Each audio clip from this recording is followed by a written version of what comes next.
is Leah Hutzel, and I'm a second grade teacher at Kedron Elementary School.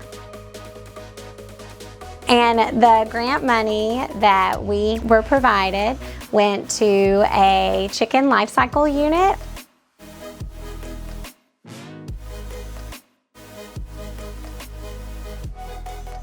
Our students learn about life cycles of animals, and with the money we were able to purchase an incubator for them, which rolled the eggs and kept them warm. We were also able to purchase the cage, the heater for them, food, water bowls and food bowls, electrolyte water, and bedding for them. It's been a great experience. We incubated them for 21 days, and then they hatched, and the children were able to see them hatch. Obviously, the most exciting part is having the chicks here with us, and so we really appreciate it. Thank you, Operation Roundup, for providing us with an incubator.